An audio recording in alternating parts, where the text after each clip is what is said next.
The first Jews that came to India was 2,000 years ago, not far away from here in Alibag, and built up the first Jewish community not far away from Alibag.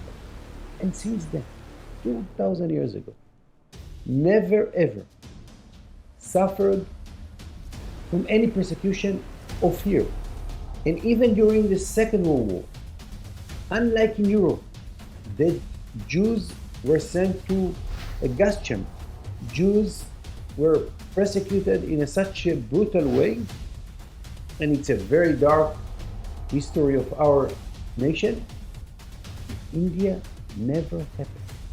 Definitely, October 7th was one of our biggest intelligence failures. Because some of the people, I assume, that came to Israel to work, to feed their families, were part of the people who gave information to Hamas what's going on in the villages. You continue to hate us is okay, but you cannot change it. You want to kill me, it's okay, but you don't have the capability. You will not have the capability of money, missiles, guns, and any other military capabilities. The Iranians look at it. Even some people in Jordan look at it. Even in Egypt, when they understand, don't mess with Israel, because if you are doing something like that, the price that you're going to pay is going to be extremely high.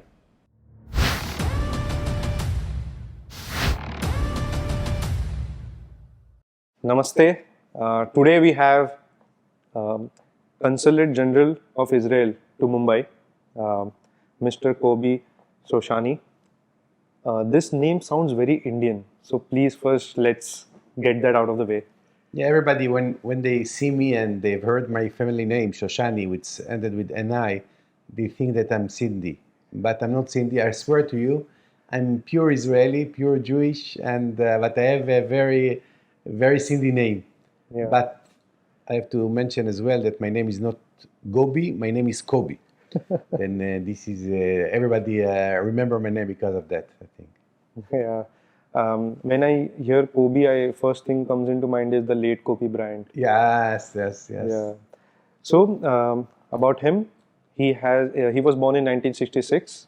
He has served in armed forces in Israel. He then, I think, studied in international studies. Then he did public diplomacy. Then he was also in Thailand. Then he was in Stockholm. He was in Brussels, and I think now finally in India since some time. What attracts you to India? What keeps you, like coming back to India, staying back here? Because I think you have a long history with India. I have to say, I was born in Jerusalem. Jerusalem, it's in the mountain. It's around 800 meters above sea level. During the winter, it's quite cold there. And my mother, she's a Jewish mother, I assume more or less like Indian mother. She didn't allow me to watch television after 8 o'clock. And but I said, I'm not tired. I said, go to the encyclopedia and read something about for yourself. And I remember these winter days in Jerusalem, trying to warm myself up as a kid. I remember the chapter about India. I learned about Mahatma Gandhi. I saw the photo of Munnar.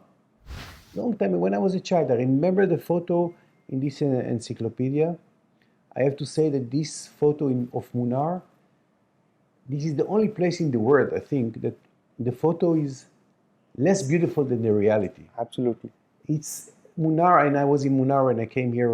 Right away, I went to Munnar because of my childhood. I was amazed. I haven't seen something like that. It's really extraordinary. I really advise everybody to go to Munnar. I think it's a very... But after I started to work at the Ministry of Foreign Affairs, in 1992, we established a full diplomatic relations between India and Israel. And they asked someone who would like to go to help to build up the embassy. And I said, I would like to go to India. I remember the encyclopedia. I like the Indian history. And I was sent there in 1992. I sent to Delhi. I was in Bombay. At that time, it was Bombay. It it was not the same India that I've seen Yeah. today. Completely different India. I remember Connaught Place, and when I came to Mumbai, Mumbai was not the same Mumbai. No ceiling. Wally was a village, Yes. not with a skyline. Of course, Costa Road, the airport was not the best airport in the world. South Bombay was beautiful as today. And when I came here several times afterwards, I saw the progress. I saw the unbelievable what's happened in this city and in India. And I have to say, I'm amazed. And I think that coincides with India's economy opening up, and then Indians realizing that there is so much scope for prosperity. And I think that's where you saw all the progress. When I give you a sample which is in the last 2 years. When I came here in 2021, summer 2021, India was number 6 in the world in GDP and world production. And today, you are on the 5th place and on the way to be on the 4th place, because the growth, the economic growth of India right now, it's 7.6%, and number 4 is Germany, and the growth is 0.5, which means very soon you are going to pass Germany. That's a power. I see your industry here. I see your policy here. I see what your government did in the recent years is extraordinary. Absolutely, and I think since 2014, all Indians have that kind of a belief now, where they don't want to back down, they don't fear anyone, and I think somewhere when 2008, 26/11 happened, and I think Israel, they also lost some citizens in that attack. Even Indians would resonate with how Israel actually told Indian government that go and attack Pakistan back. And at that time, that was the first encounter where I understood how Israel, what it is, and then I also explored myself, and that's where I understood that why we connect so much. But what do you think? Why we connect so much, Israelis Well, it's a and very Indians? good question, I have to say, and I'm very happy that you asked me that. First of all, we are brother by age. You were born in August 1947. We were born in May 1948. Only 9 months of pregnancy, with the same mother. The mother was England. Okay. We were under the British, we call it British Mandat, you call it British Raj. But our history, our roots of our history is backward 5,000, 6,000 years ago. When you come from an ancient people with the tradition, with the customs, with the belief, with the technology, with the science, with the thoughts, with the books, this is something which makes you very, very sophisticated and with a lot of pride and a lot of respect to yourself, first of all, and of others. Then, when you built your state right away, it was a war of independence, like in Israel. Very, very bloody war in India. 4 million Indians were killed during this war with Pakistan after the independence. After a partition plan, like in Israel, it was a partition plan between Jewish state and Arab state. And we had a war of independence as well. And we have a revolt against the British, or the Britishers, as you call them here in India. My father was part of he didn't like the British. He gave them a lot of respect. He likes them, but he didn't want them To be part ruling of, over you. to be part of the state of Israel. Now, afterwards, and you mentioned 26/11, since our existence, since 1948 and even before, we have suffered from a severe attack of terrorism against the state of Israel, like in India. Then take the partition plan. Of course, India is a much, much, much bigger state, and also by population, you are 1.4 billion. We are only 2.5 neighborhoods in Mumbai. We are Okay. 9 million people. That's it. Yes. But the partition plan actually Muslim or Arab state in the West Bank And in Gaza, like West Pakistan and East Pakistan, the Yes. similarity is very good. You know what? If you want to go into politics, is also very interesting. The party that built the India in 1948 was the Congress Party, like our party, which is the Congress. I mean, the Labour Party. Right now, the right came into power. The BJP is in the power. Yes. Like in Israel, Likud is actually right now ruling the state of Israel. PM Netanyahu. Prime Minister Netanyahu, exactly. And the Labour Party, that the one that built up, they are more or less the same percentage of the Congress Party, 10%. If I look about Lok Sabha, yeah, it's the same team. Then even in the politics, we are the same. Lack of water. Israel suffers from acute lack of water, and we need to find a solution for that. And I know it's a big challenge also for India and for Israel to feed and to give work and to give water to 1.4 billion people, also in Israel. Then the population, the society is actually built more or less the same like in India. 80% Jewish people. We consider Israel as the Jewish state. Yes. I know that in India it's not politically correct to say that this is Hindustan. Yes, but in Israel we are not shy, and we just say this is the homeland of the Jewish people. Every Jew, whenever it is all over the world, he has the right to come to Israel and to get his citizenship. Why? Because of our history. It doesn't matter if he's from the United States, or Europe, and even from India. He has the right to come. This is the shelter, this is the house of the Jewish people all over the world. Right away, you get citizenship, you get Israeli ID number. This is part of our very important attitude. The Jews will always have a house, a shelter, a home as a Jews. And it's very, very important for us. But there is some challenges. We speak about the society, about Muslims and the Jewish people. Like in India, it was some conflicts this way or another. It's two national ID. It's challenging, but we live together, sometimes with the better possibilities and sometimes with the less prosperity, let's call it like that.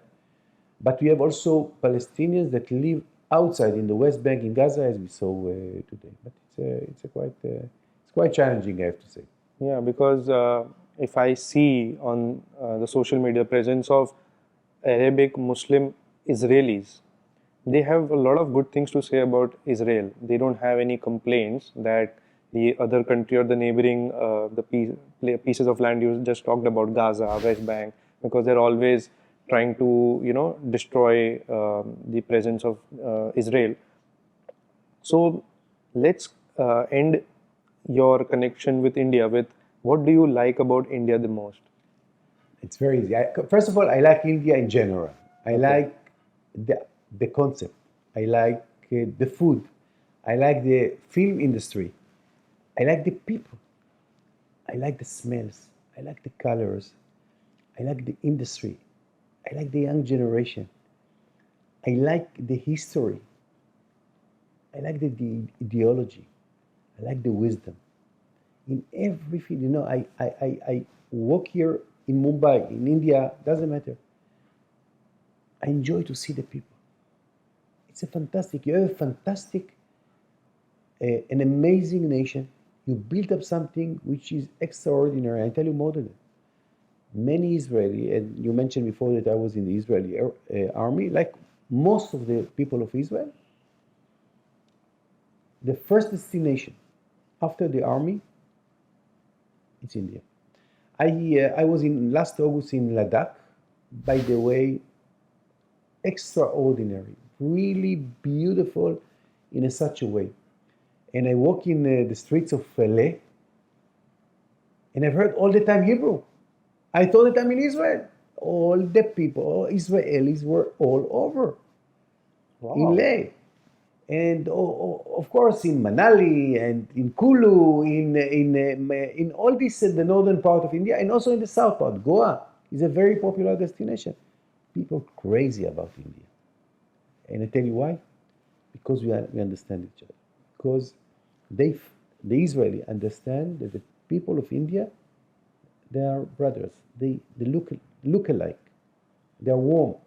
They know how to negotiate. Good businessman. Good businessmen. And they become a good ambassador of India in Israel.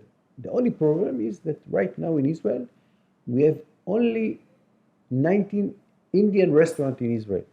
Big shame, I tell you why. First of all, it's considered in Israel luxury food. Okay. Very, very expensive to go to an Indian restaurant. Very expensive. It's a really expensive. I remember my late father. He was crazy about Indian food, and when he took us as a family, he always took us to in Jerusalem. It was it's called Koinor, the restaurant, Indian restaurant, and he was crazy about with the chicken tikka and the lamb and the masala and the dal and the naan. We were crazy about it, but only 18. But we like very much the Indian tastes. I don't know. In the Middle East, there are very good food. Yeah. And also in Israel, there is a combination between East and West. Then it's a special cuisine. But the Indian flavor, the spices, the variety of food, we are crazy about the Indian. Okay. So I think this is an indication to everyone out there. Go to Israel, open a chain of cheap Indian food, although give higher quality. But that's a good idea, I think, because people crave Indian food, according to Mr. Kobbi here.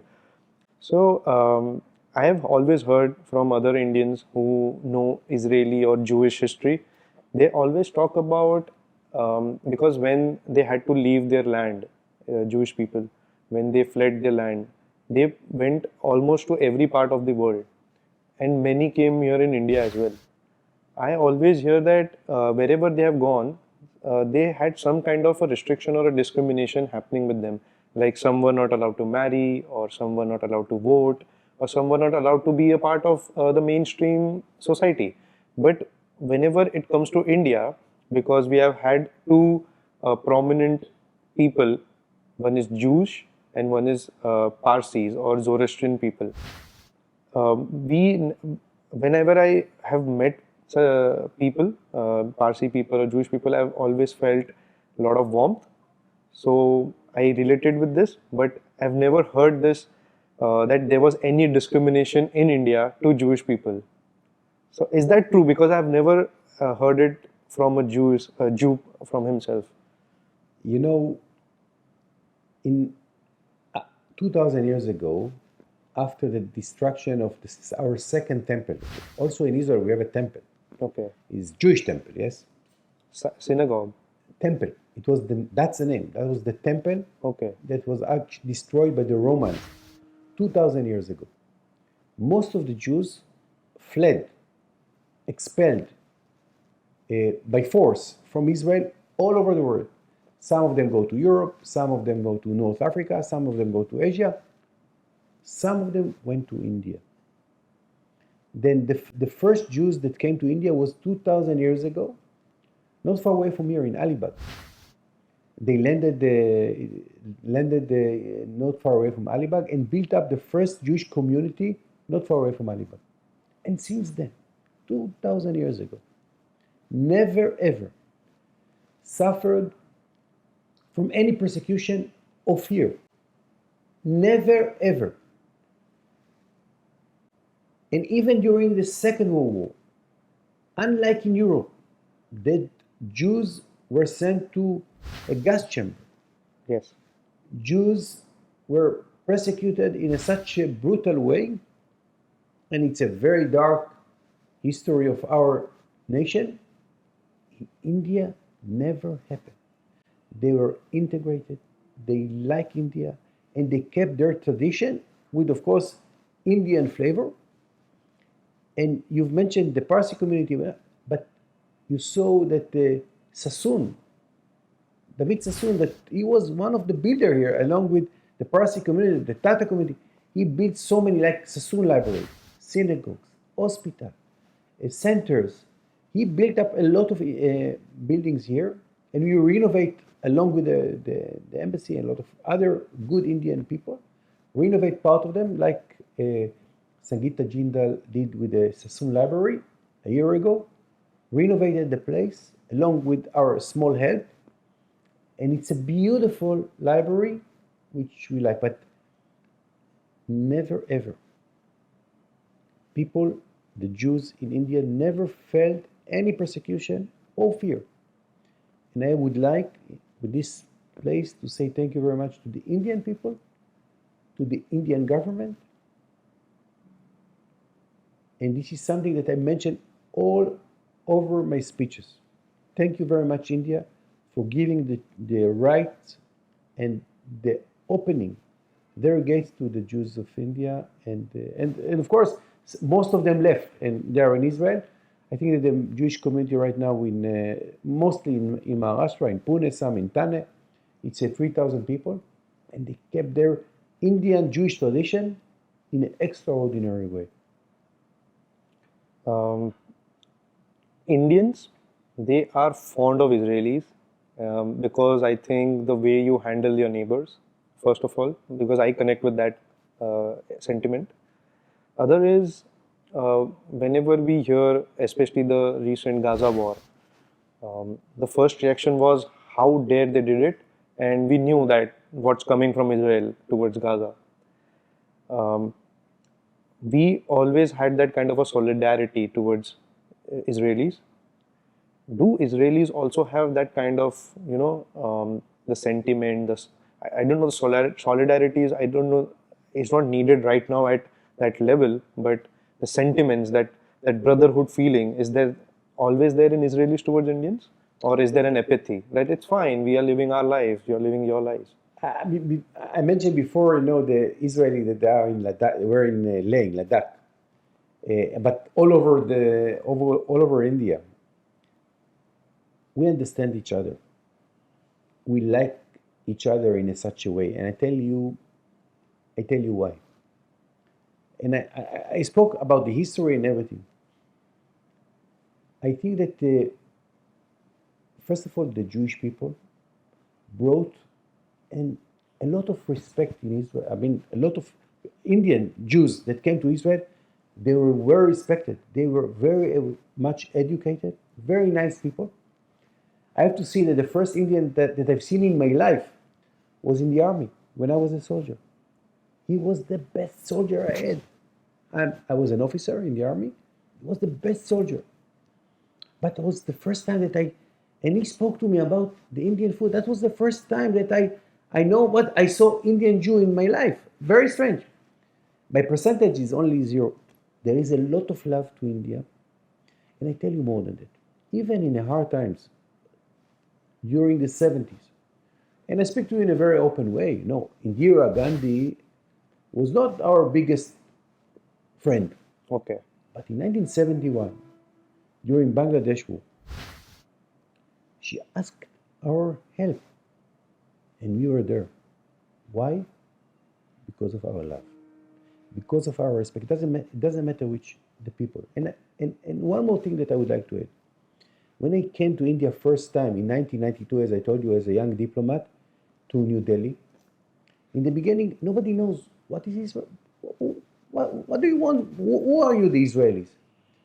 But after a few days, I fell in love with India, and I think that they understand and they like us very much. Then we built up the relation by knowing each other. We look the same.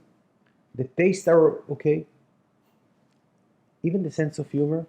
Okay. We have something in our eyes that understand each other business-wise, innovation. The young generation here is fantastic, like the young generation in Israel. And all these ambassadors of soldier after army going to India bring a lot of love back from India, and we have a lot of Indians that work in Israel. Yes. And I think that we love them very much. We really love Indian people, and we would like you to go and to come again. The war in Gaza was a very terrible thing, I have to say. They touched, and we spoke about the Holocaust, our historical nerves. Yes. This war on what they did, the atrocities that they made happen to young people, babies, women, elderly people, the value of the family, and this is one more point.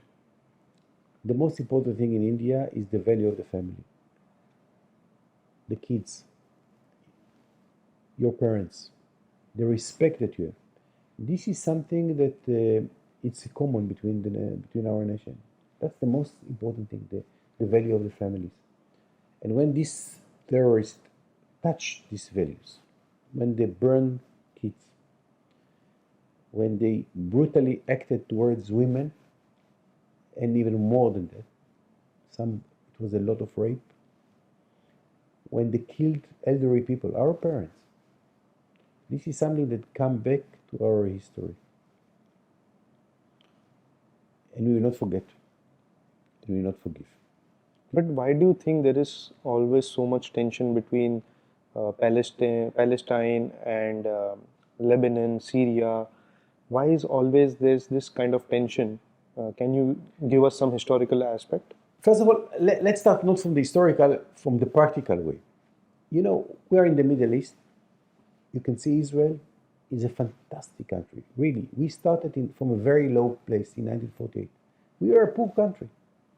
And we built up, I would say, a villa in a jungle. Really beautiful villa.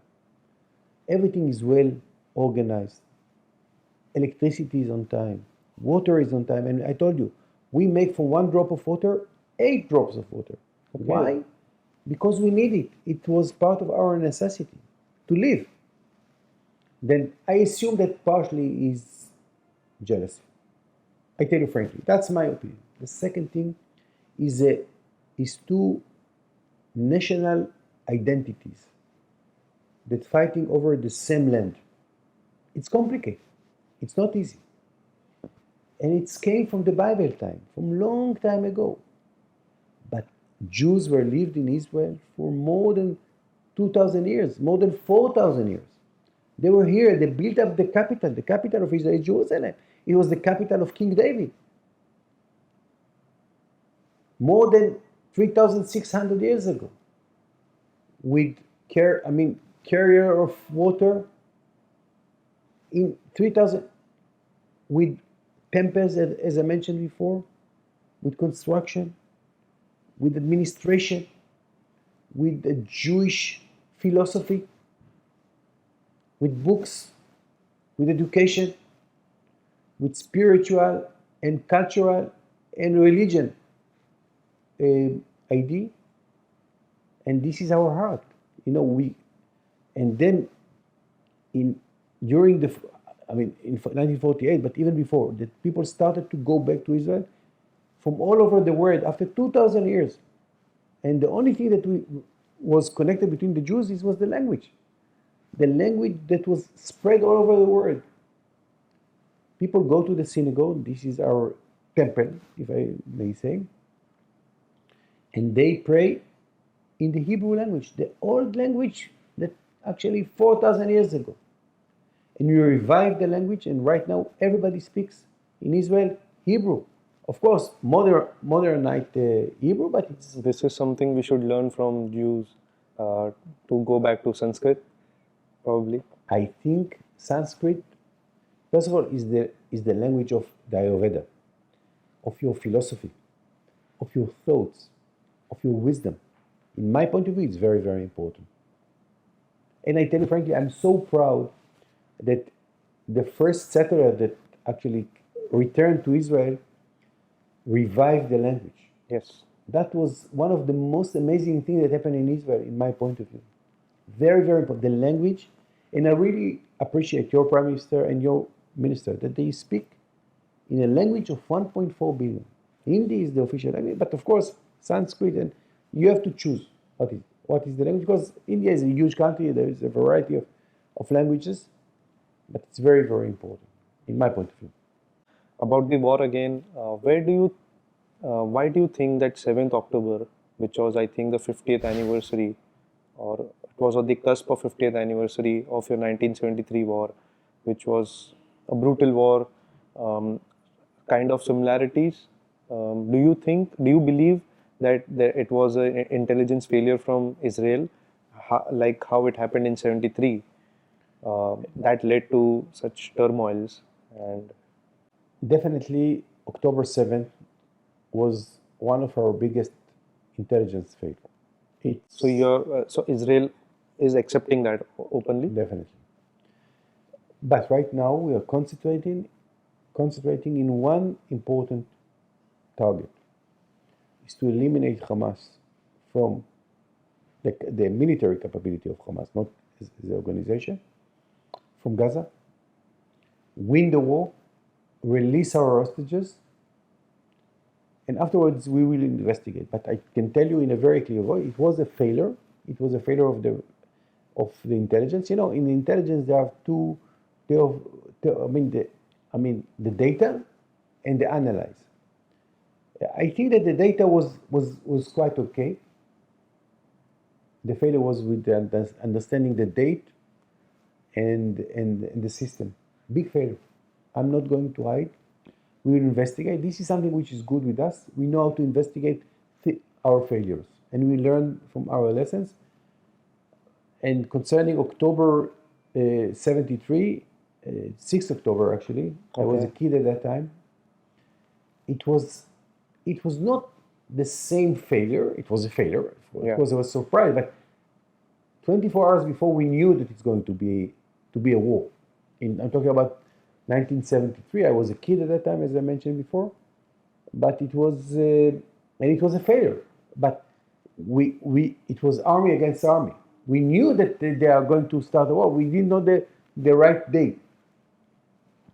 If there is a connection between the dates, I personally think yes. They wanted to make a statement.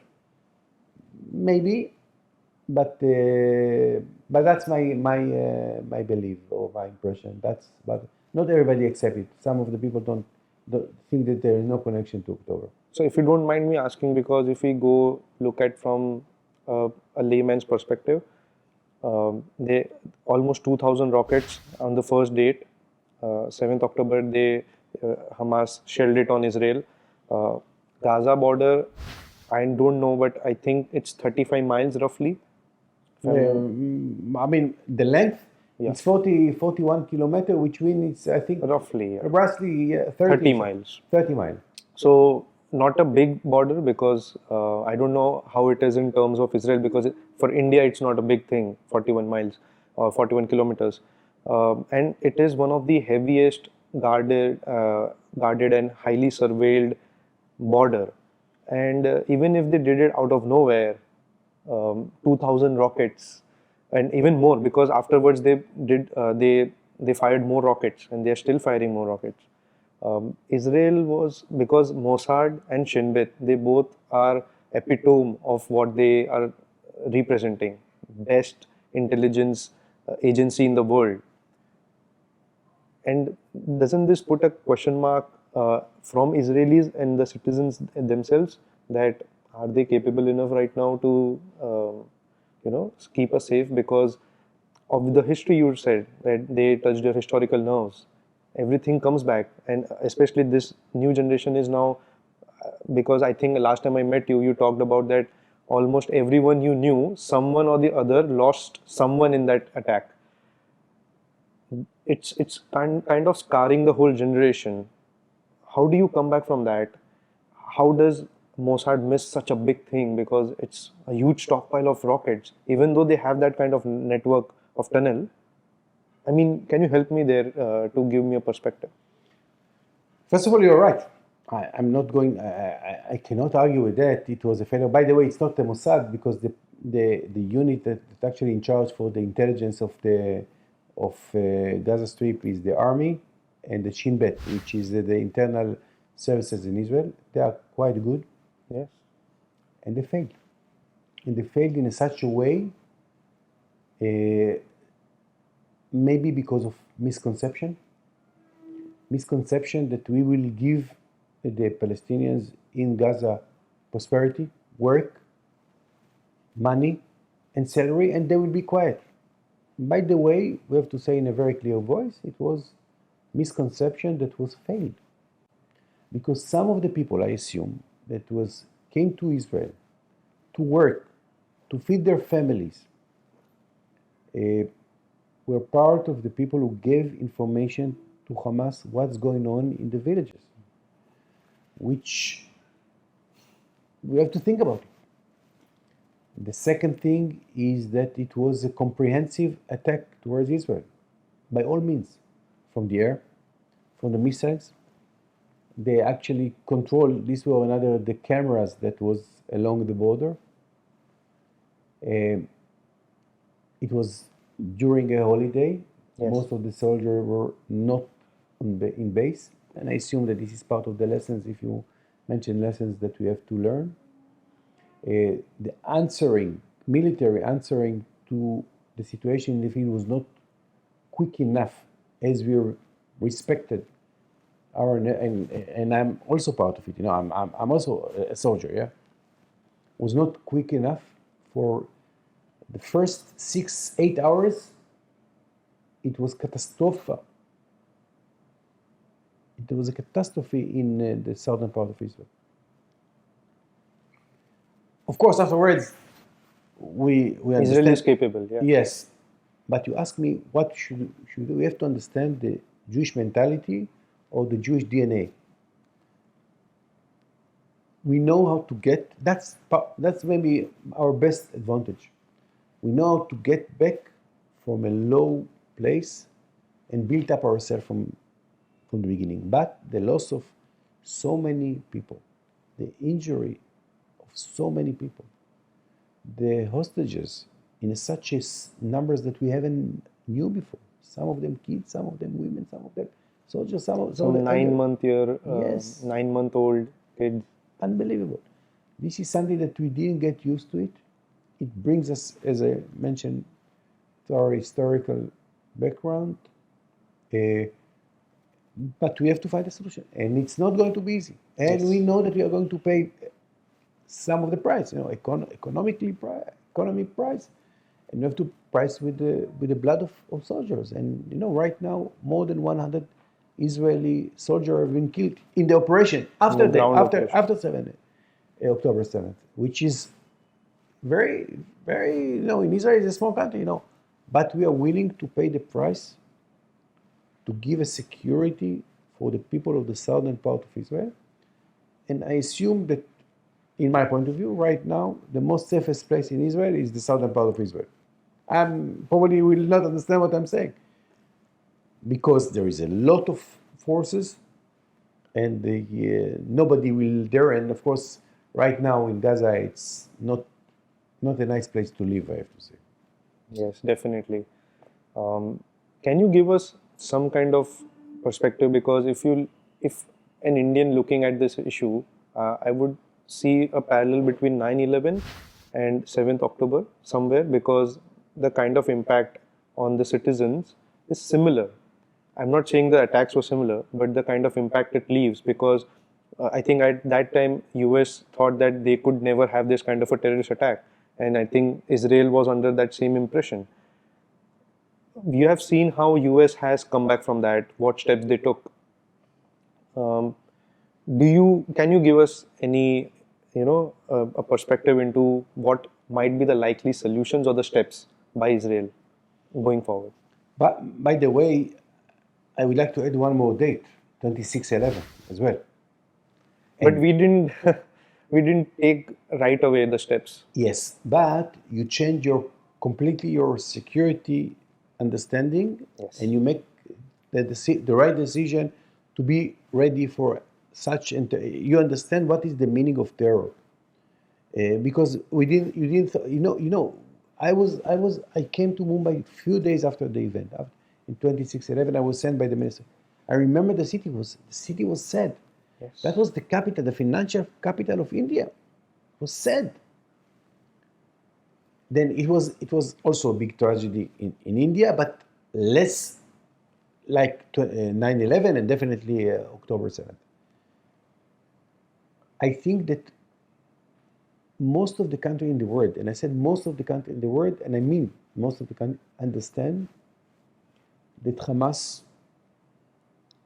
is not part of He's part of the problem, he's not part of the solution.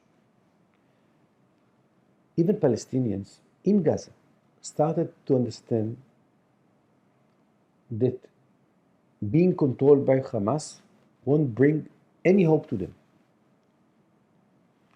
Then first of all, we have to take out from the formula Hamas as a military capability, not as an organization. We cannot do it, and I don't think that this is a smart thing to do. We cannot Because change. you cannot kill an idea, right? Exactly. You continue to hate us is okay, but you cannot change it. You want to kill me, it's okay, but you don't have the capability to do so. You will not have the capability of money, missiles, guns, and any other military capabilities. This is a basic thing that you have to understand in order to bring a peace to the Middle East. And more than that, people in the surrounding neighborhood looking very carefully about what's happened there. And I'm talking about people in Hezbollah, in the north part of the Iranian look at it. Even some people in Jordan look at it, even in Egypt, and they understand. Don't mess with Israel, because if you are doing something like that, the price that you're going to pay going to be extremely high. And believe me, the Arab states don't like the Hamas. You know why? We're talking about Islam in a very variety of, there is a lot of levels of Islam. Radicalization. Yes. But most of the people don't like the brutal way that Hamas acted in October 7th, make them, and they know who is the Hamas, and they don't want to be part of them. I get so many messages from the Muslim and Arab worlds. They said, I'm ashamed to be, they are not my brothers. This Hamas, they are not my brothers. And I fully understand why. Of course, there are people who are happy because they like to see Jews killed or burned or whatever. It's okay. It's not okay, but that's life. You have to accept that. I have to accept that. But eventually, in the end of the day, you don't want to live along with such criminals. You don't want to live with someone who steal your, medical help, food that came into the Gaza and take it to the tunnels, to Hamas, and not to the civilians. You don't want to live with someone like that. There is a sentence in Arabic, which is, I don't know Arabic, but the sentence in Arabic, if you are not worried from God, I'm worried from you. And the Hamas, then they don't worry from God. And even the Arab states, they don't like them. They know exactly who are they. Yeah, because just before this attack, I think Abraham Accords were at its peak, almost about to be signed. That's what we always were hearing about. And then this happened, a huge dent in that effort. So I know you have to leave somewhere. So I would just like to end with the last question. This has always had me curious all the time. If you look at Abrahamic religions, there are 4 Abrahamic religions, primarily that I know. One is Jewish, one is Christianity, one is Islam, and one is Zoroastrianism or Parsis. If you look at Christianity and Islam, they have always been highly proselytizing, or in simpler words, they go after converting people. They want to increase their numbers, and they are already present in such huge numbers. Whereas Jewish people, Israel is only 9 million, and maybe, I don't know, all over the world would be another 9 million? 15 total. Okay, only 15 million total. That is nothing. That's not even the population of Mumbai. So this has always had me curious. I never find Jews converting people or trying to convince people to convert to their religion, whereas they have very low numbers. So what's the deal about? There are 2 parts of this. It's a very good question, I have to say. There are 2 parts of this answer. The second, we are against converting people. I think that everybody he has its own belief, and I don't think that as a philosophy, to convince you to change your belief is a good thing to do. That's the Jewish principle. I think somewhere that's where Hindus and Jews align in thinking, because we are also let live. And you are also like, yeah, you believe your stuff. I'm fine with mine. Am I wrong? Yeah, it's another angle that I can add it to my lecture about the similarity between the two nations. The second thing is a religion question. In order to be a Jew is not an easy task. When you become a Jew, you have to get a lot of restriction to yourself. A lot. From keeping Saturday as a completely day off, no light, no internet, no television, no driving cars, completely. I mean, if you're from religion point, I'm not, I'm secular, but the religion people, they go to a synagogue, go to a dinner with the family, take a rest. They don't look over the telephone, they don't look in the internet from Friday evening until Saturday evening. One day, that's it. It's a completely, then you get a lot of restriction to be a Jew. You have to fast, you have to keep only kosher food, you have to be moral. And it's not easy sometimes. Especially you're asking for a Saturday. In today's lifestyle, if I have to say, Saturday is the most happening time of the week where you are going out, you're the most outgoing person. But if you ask a Jewish Yeah. religious people, they say this is the best day of the, because I'm going to be with the family, I'm going to be with the kids. We are sitting around the table, talking about everything, bringing new ideas to the table. Educate the kids in a lot of history lessons, and they are together. For them, it's a relax from a very intense week. No, but what I'm trying to say is that to be a Jew, you have a lot of restriction. It's not an easy to be a Jew. In order to be a Jew, you have to believe in it in 100%. You want to be a Jew. I cannot force you to be a Jew. That's the ideological or the religious part of the idea that we are not converted. We are against it completely. We respect you, we respect Hinduism, because Christianity, because Islam, it's okay. We don't want you to be Jewish. If you want to be Jewish, you have to convince me in 100% that you really want. Not because I force you to do so, because you have a belief. And there are even Muslim people that said, I would like to be Jewish. Or Christians, or even Indians, they would like to be Jewish. I said, the answer is, no, go home, think about it. Come within half a year. Some of them come, some of them no. The idea is that you have to, with full of your heart, with the deep of your heart, want to be a Jewish and to have kept the Jewish way of life, which is not easy. Yeah, absolutely. So with that, I thank you so much. You gave me this time. You answered all my questions, even if they were tough or not politically correct to ask. And the best thing that I got to spend time with you in your office, really high security, and that's where I think I got the flavor of Israeli high security kind of thing. It was an experience. I really liked it, and thank you so much again. Thank you, and I hope that our next interview is going to be in Israel. Oh, really? That will be very interesting, and I'm sure that you will like Israel. And you know, you said what the Israeli think about Indians when they will recognize you that you're Indian right away. I think I will go out on the road and They interview will hug people. you. Okay. They love Indian. They will say, "Oh, hey, you're from India." They will hug you. They start to speak, namaste, all these words